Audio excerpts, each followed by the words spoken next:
안녕하세요. 공인중개사 이준표 부장입니다. 2020년 7월 31일 개정된 주택임대차보호법 해설집을 보면서 FAQ라고 있는데 그걸 한번 같이 살펴보도록 하겠습니다. 2020년 8월에 나왔고요. 목차를 보시면 1번 주택임대차보호법이란, 2번 개정 주택임대차보호법, 3번 개정 관련 FAQ, 4번 주택임대차 분쟁조정제도 뭐 이렇게 나와 있는데요. 저희가 뭐 궁금한 건 이제 뭐 기본적인 건 아니까 FAQ를 보면서 이게 어떤 질문들을 하고 어떤 답변이 있는지 살펴보도록 하겠습니다. 3번 개정 관련 FAQ 살펴보도록 하겠습니다. 첫 번째로 갱신 요구인데요. 계약 갱신 요구권의 행사는 언제부터 할 수 있는지 라는 질문이에요. 임차인은 임대차 계약의 임대차 기간이 끝나기 6개월 전부터 1개월 전까지 기간에 계약갱신 요구권을 행사할 수 있습니다. 이때는 이제 1개월 전까지 기간을 계산할 때는 초일 불산입 원칙에 따라서 계약 만료일 1개월 전에 해당하는 날의 0시 전까지 임대인에게 계약갱신의 의사가 도달하여야 합니다.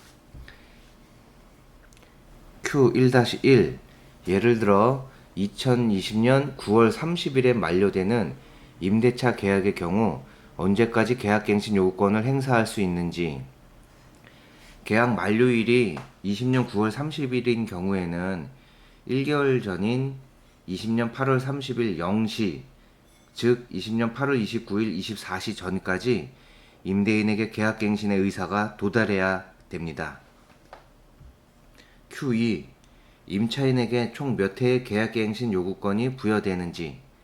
계약갱신 요구권은 1회에 하나여 행사 가능하며 이 경우 갱신되는 임대차의 존속기간은 2년으로 봅니다. 간주 규정입니다. Q3. 20년 12월 10일 이후로 계약갱신 요구권 행사 가능 기간이 변경된다는데, 오늘은 21년 9월 4일이니까 이미 변경이 되었겠죠. 2020년 12월 10일 이후 최초로 체결되거나 갱신된 임대차 계약은 임대차 기간이 끝나기 6개월 전부터 1개월 전까지 기간에 계약갱신 요구권을 행사하여야 됩니다. 그전엔 1개월이었는데 2개월 전으로 바뀌었죠. 네, 별표를 보시면 20년 12월 10일 시행되는 주택임대차보호법은 계약갱신 요구권을 임대차 기간이 끝나기 6개월 전부터 2개월 전까지 행사하도록 하였으며, 이 규정은 20년 12월 10일 이후 최초로 체결하거나 갱신된 계약부터 적용됩니다. 아마도 작년 말이나 올 초부터 이제 갱신되거나 새로 체결된 계약부터 적용이 되는 거죠. Q3-1 예를 들어서 20년 12월 10일에 계약이 만료되는 경우에는 계약 만료 2개월 전까지 계약갱신 요구권을 행사해야 하는지, 만료일이 12월 10일 경우에는 11월 10일 0시 전까지 임대인에게 도달해야 됩니다. 이미 지금은 21년이기 때문에 그렇게 중요한 내용은 아니고요. Q4 개정법 시행 당시 계약 만료일까지 1개월이 안 남은 경우 계약갱신 요구권을 행사할 수 있는지. 이때는 행사할 수 없습니다. 근데 지금은 21년도 9월 4일이기 때문에 뭐 중요하지 않고요. 요것도 중요하지 않은 내용, 지나간 내용인 것 같습니다. 요건 중요한 것 같은데요. 이미 한 주택에서 4년 이상 임차해서 거주 중인데 계약갱신 요구권을 행사할 수 있을까요? 답변은 행사할 수 있습니다. 개정 법률은 최대 4년 주거를 보장하는 내용이 아니고 1회에 하나요 기존의 계약을 2년 연장할 수 있도록 갱신 요구권을 부여하는 것입니다. 따라서 연장 계약, 묵시적 갱신 등의 사유로 이미 4년 이상, 6년이든 8년이든 거주한 경우 현재의 임대차 계약 만료 6개월 전부터 1개월 전까지 갱신을 요구할 수 있습니다. 지금은 2개월 전으로 바뀌었죠. 묵시적 갱신도 갱신 요구권 행사로 보는지? 답변은 그렇지 않습니다. 계약이 묵시적으로 갱신된 경우에는 갱신 요구권 행사로 보지 않습니다. 계약갱신 요구권 행사는 해당 권리를 행사한다는 명확한 의사표시를 한 경우에 인정됩니다. 따라서 그냥 재계약서를 쓴다든지 요것도 이제 계약갱신 요구를 했다라고 볼 수는 없고요. 계약갱신 요구권을 행사함이라는 특약사항에 한 줄을 더 표시를 해야 요게 인정이 되는 겁니다. 묵시적 갱신은 임대인, 임차인이 기존 계약을 종료하거나 조건을 변경한다는 등의 통지를 하지 않은 경우 기존의 임대차와 동일한 조건으로 다시 임대차가 이루어지는 조건으로 보는 제도입니다. 따라서 갱신 요구를 거절할 수 없습니다. 요거 Q8번이 좀 중요할 것 같은데요. 임대인과 임차인이 사전에 계약갱신 요구권을 행사하지 않기로 약정을 한 경우 계약갱신 요구권이 유효할까요?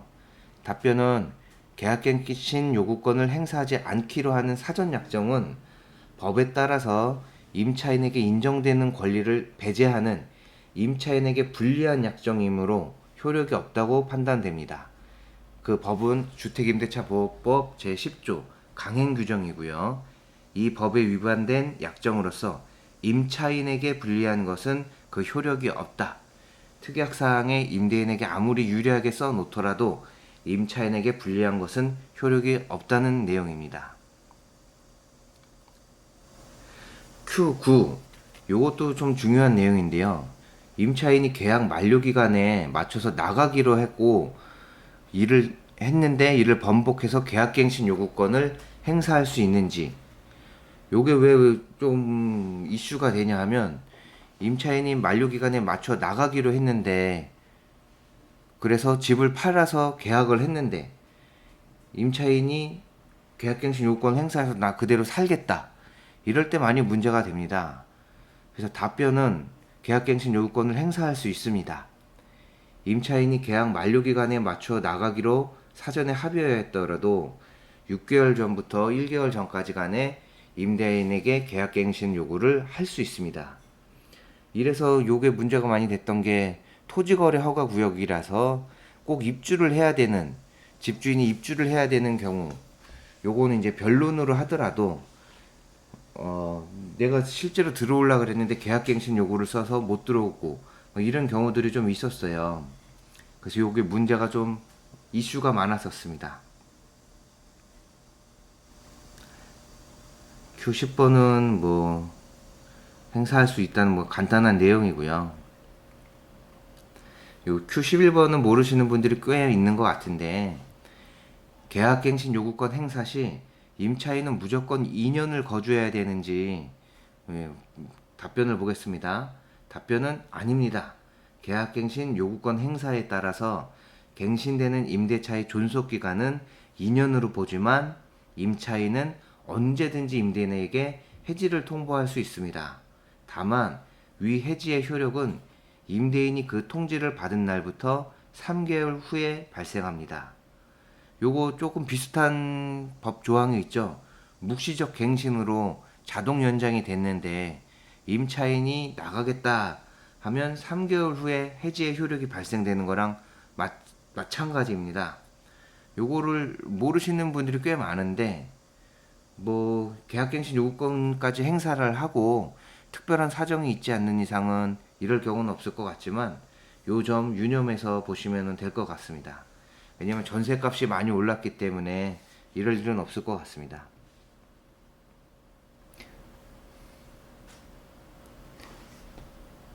임대차 계약을 최초 1년으로 계약을 했는데 1년 이상 거주하고 싶을 때는 어떻게 해야 되니까? 답변은 2년 미만으로 정한 임대차 기간은 그 기간을 2년으로 보므로 계약 기간을 1년으로 정했어도 임대차 기간 2년이 법에 의해 보장됩니다. 이 경우 2년의 임대차 기간이 끝나기 6개월 전부터 1개월 전까지 기간에 계약갱신 요구권을 행사할 수 있습니다. 지금은 2개월 전까지예요. 주택임대차보호법 제4조 임대차 기간 등 1. 기간을 정하지 아니하거나 2년 미만으로 정한 임대차는 그 기간을 2년으로 본다. 다만 임차인은 2년 미만으로 정한 기간이 유효함을 주장할 수 있다. 2번, 임대차 기간이 끝난 경우에도 임차인이 보증금을 반환받을 때까지는 임대차 관계가 존속되는 것으로 본다. 임대인은 주장할 수 없어요. 임대인은 1년으로 했으니까 너 1년 있다가 나가야 된다. 이렇게 못하고 임차인은 1년 있다 나가겠다 할 수 있고 1년 계약을 했어도 나 2년은 있어야 되겠다 라고 법에 의해서 행사를 할 수 있는 보장이 되는 내용입니다. 자, 그럼 계약갱신 요구권 행사에 별도의 방식이 존재할까요? 답변은 특별한 제한이 없습니다. 뭐 구두나 문자 메시지, 이메일, 뭐 카톡 이런 거 장래에 이제 발생할 수 있는 분쟁을 위해서 뭐 증거를 다 남겨놓는 게 좋지만 가장 확실한 거는 이제 내용 증명 같은 우편으로 증거를 남기는 게 안전합니다. 그렇다면 임대인이 갱신을 거절할 수 있는 경우도 있거든요. 임대인이 갱신을 거절할 수 있는 경우에는 어떤 것들이 있는지 1호 2기 연속을 연체하면은 계약 갱신을 거절할 수 있습니다. 여기서 2기는 2회가 아니고 두 번입니다. 두 번. 연속이 아니고 기간 동안에 두 번. 그렇게 하면 됩니다. 그리고 2호 임차인이 허위의 신분으로 계약한 경우 또는 주택 용도가 아니고 불법 영업장 등으로 임차한 경우 이때도 계약갱신 거절을 할 수가 있어요. 그리고 세 번째, 요게 가장 실무적으로 많이 일어나는 경우인데 임대인이 임차인에게 이사비 등을 보상을 하고 이제 나가 주십사 하면 계약갱신 거절을 할 수 있습니다. 다만 여기 이제 별표를 보시면 주기로 했는데 실제 제공하지 않았고 임차인은 그 가격을 인정할 수 없는데 임대인이 일방적으로 4호 임대인의 동의 없이 전대하여 타인으로 하여금 목적 주택을 사용 수익하게 즉 전대하는 이런 것도 계약갱신을 거절할 수 있고요. 그리고 임차인이 주택의 전부나 일부를 주인의 동의 없이 무단으로 증축 또는 개축하는 또는 개조하고 고의로 파손한 경우 뭐 이런 경우에는 이제 계약갱신을 거절할 수 있습니다. 그리고 또는 주택의 전부나 일부가 멸실돼서 주거 기능을 상실했을 때는 계약갱신을 거절할 수 있고요. 그리고 또 임대인 동의 없이 인테리어 공사를 해가지고 원상 회복이 아예 불가능할 정도로 했을 때는 계약갱신을 거절할 수 있습니다. 근데 보통은 이런 경우는 없고 월세를 밀렸을 때 그때는 계약갱신 거절을 할 수 있습니다. 그리고 이것도 이제 많이들 물어보시는 것 중에 하나인데 Q2 임대인이 본인 또는 직계 존비 속에 직접 거주를 이유로 갱신 거절하였으나 목적 주택에 거주하다가 제3자에게 임대를 한 경우 어떻게 될까요? 답변은 갱신 요구가 거절되지 않았다면 계약이 갱신되었을 기간이 지나기 전에 제3자에게 임대한 경우에는 원칙적으로 임대인은 종전 임차인이 입은 손해를 배상하여야 합니다. 다만 예외적으로 정당한 사유가 존재하는 경우에는 손해배상 책임을 면할 수 있을 것입니다. 이게 참 애매한 게 제3자에게 목적주택 임대 시 손해배상액 산정하는 뭐 이런 게 있는데 1번 임대인과 임차인 간 손해배상 예정액 2번 손해배상 예정액이 없는 경우에는 법정 손해배상 예정액 중 가장 큰 금액 계약갱신 거절 당시의 월 단위의 임대료 3개월분에 해당하는 금액 또 임대인이 새로운 임차인에게 임대하여든 월 단위 임대료 빼기 갱신 거절 당시 월 단위 임대료의 2년분에 해당하는 금액 또 계약갱신 거절로 인해 임차인이 입은 손해액 요 금액도 참 애매한 부분인 게 많이 이렇게 크지가 않아요. 월세를 뭐 이렇게 몇백씩 내시는 분들은 이런 경우는 거의 없고 왜냐면 임차인도 몇백씩을 내지만 임대인 분들도 몇백씩이 들어오는데 굳이 뭐 이렇게 더 올리겠다 하시는 분들은 많이 없어요. 전세일 경우가 이런 경우가 많습니다.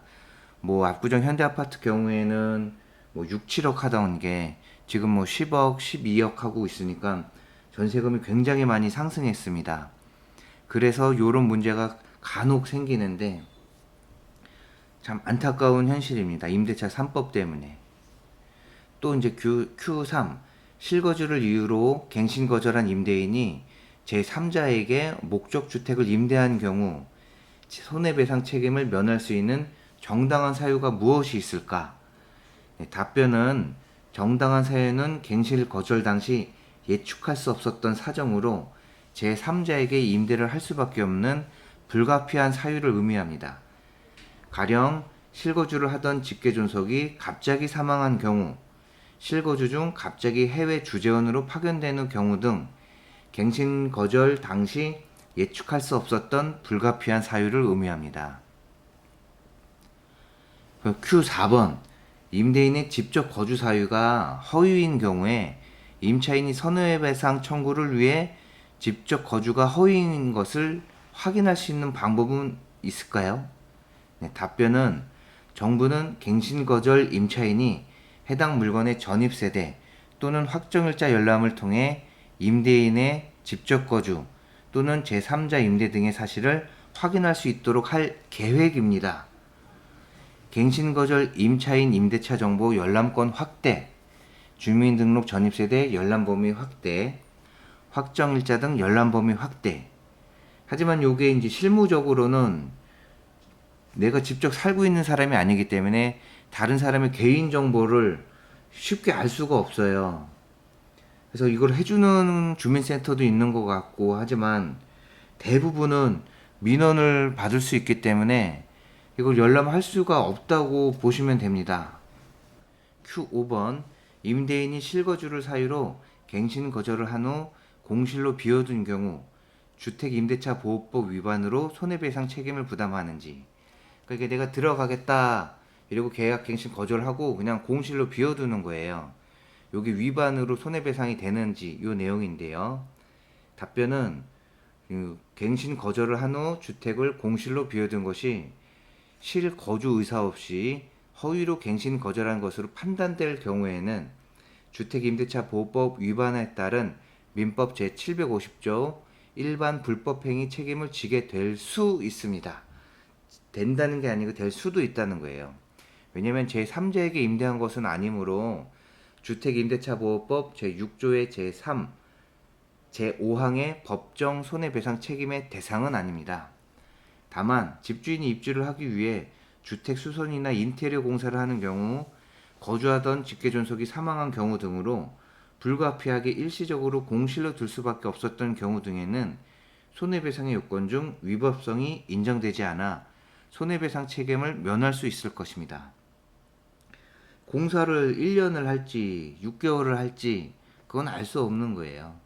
그 6번 법인이 임대인인 경우 직접 거주를 이유로 갱신 거절이 가능한지. 답변 불가능합니다. 법인은 주택임대차보호법에 따른 실거주할 수 있는 대상으로 보기 어렵기 때문입니다. 네, 임대료 상한은 뭐 5%는 요거는 좀 봐야 되겠네요. 5%는 의미는 무조건 5%를 올려줘야 한다는 것인지. 답변 그렇지 않습니다.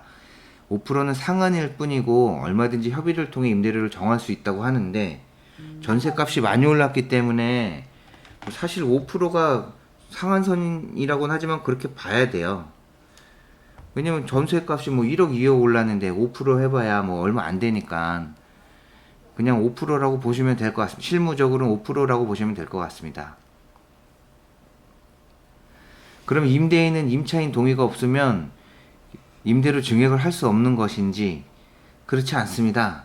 계약 갱신 시 협의를 통해서 5% 내에서 할 수 있습니다. 다만 이제 당사자 간 합의가 이루어지지 않을 경우에는 주택임대차보호법 7조에 따른 통상적인 차임 증가 청구권 행사와 동일하게 그 청구를 할 수 있기 때문에 또는 분쟁 조정 절차를 통해 충족된 것으로 인정되는 경우 증액이 될 수 있기 때문에 이 증액을 할 수 있다는 얘기입니다. 그게 이제 5%가 되는 거죠. 실무적으로는. 그리고 만약 임대인과 임차인의 합의로 5%를 초과하는 계약갱신을 체결할 수 있을까요? 계약갱신 요구권을 행사하지 않았을 때는 가능합니다.